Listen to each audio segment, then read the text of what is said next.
Hi guys, I had this idea to paint this glass vase that my mother-in-law had given me because it's like, well, it's glass and it has kind of a green tint to it, and our house, I was thinking if I painted it and made it look like it was ceramic, it would just go better with our color scheme. And I saw online that you can just use acrylic paint and mix a little baking soda with it, and it kind of gives the texture of like a ceramic or clay vase.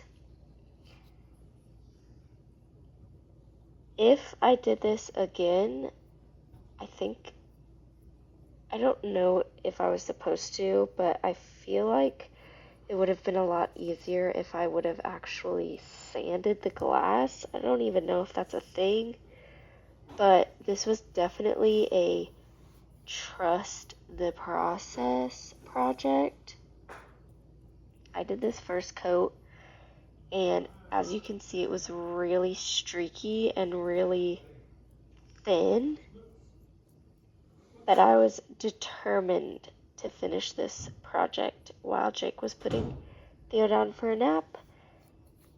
This ended up taking me 2 coats of just the acrylic paint, and then I did 1 coat of the paint plus baking soda mixed with baking soda, and then the last coat was again paint with baking soda, but I started out doing a whole second coat, but then I realized I was actually running out of paint, so it kind of turned into more of the last coat was more of a touch-up coat because there were just some holes in some places that were thinner than others. But overall, when we get to the end, I really like the end result, and it looks really good on our new entryway table, which you will see at the end. Here I am doing the second coat. As you can see, I was doing this and I was like, this looks terrible. Like, it was so streaky. It was so uneven. Also, if I did it again, I wouldn't use one of these black sponge things. I would use an actual paintbrush, and I watched one video, and the woman actually used, like, Sherwin-Williams latex paint. Maybe that works better. I don't know. I've never tried it. I just went to Meijer and bought some $1 acrylic paint, or $1.29, I think is what it was. So this was a cheap project. It was like $1.29 for the paint and maybe $1 or $2 for these sponge brush things. Again, I don't recommend these sponge brush things though, because I think it was actually taking the paint off, unless it was absolutely like saturated, a big thick coat of paint on the sponge. It was taking the previous layer of paint off, and I was getting really frustrated. But so yeah, like I said, this is the second coat, so I'm just trying my best. As you can see, you can kind of still see through the paint, like you can tell that it's glass. So I mean, on the camera, the second coat looks a lot thicker than it did in real life. I remember I was painting this, and I was just like, oh my gosh, how many coats of paint is this going to need? And did I even buy enough? I was panicking. I was really starting to panic at this point.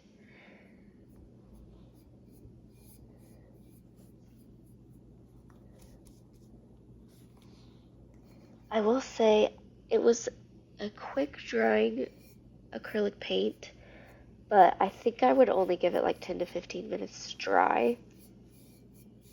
I would definitely give it longer than that to dry between coats, I was just in a hurry. Like I said, I was trying to finish this project while Jake was getting Theo down for a nap and Theo was napping, so I had a time limit.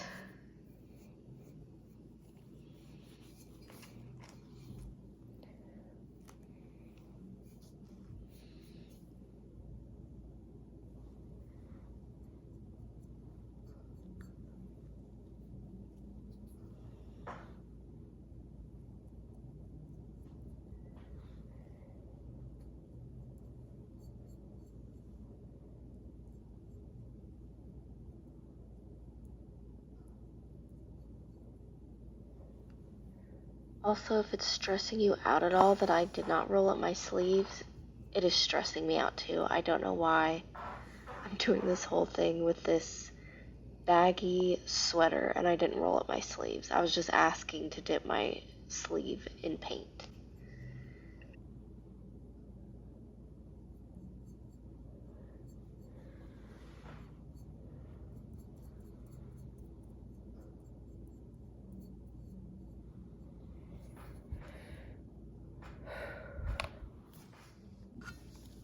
Okay, so here I am starting the third coat.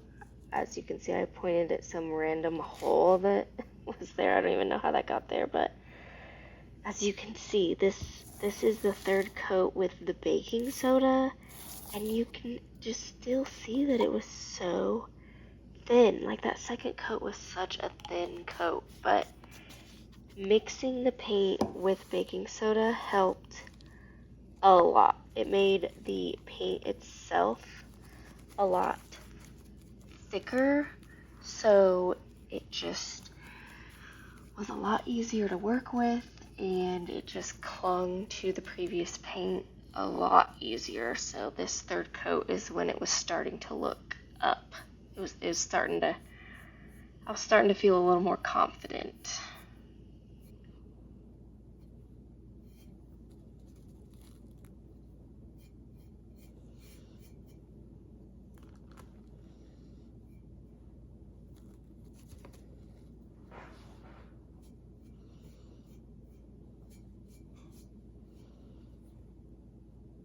This is me trying my absolute best to cover up these thin spots and cover up these holes that kept popping up from the sponge. It would wipe away the previous paint. I was getting so frustrated. And then this baby's breath that you can see sitting behind the vase, that's what I was going to put in the vase. That's what I did put in the vase. But I was like trying to let that dry out as I was painting the vase, and for some reason I decided to put it right next to me. So a couple of times the vase with the wet paint actually hit the baby's breath and put little scratches in the paint. So definitely make sure your workstation is clear. That was a rookie mistake on my part.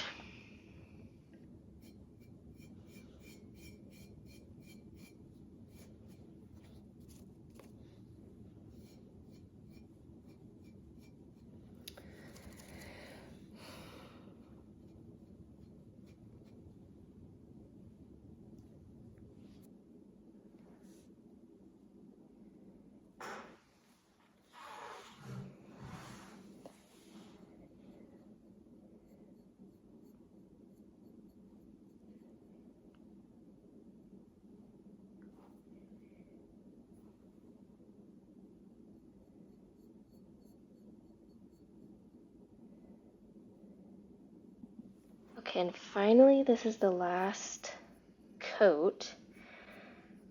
As you can see, I'm starting out like doing a whole other coat, like I was planning on doing a full coat, but about halfway through I realized that I was running very low on paint, and I just decided to, instead of doing a whole other layer, I'm just filling in the holes and the thin spots and just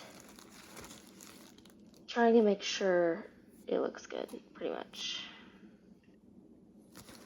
Oh, not this game again.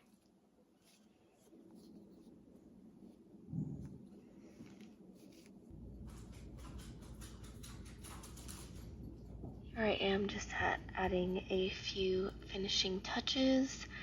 And I have a little clip here soon of the vase directly after I'm done painting.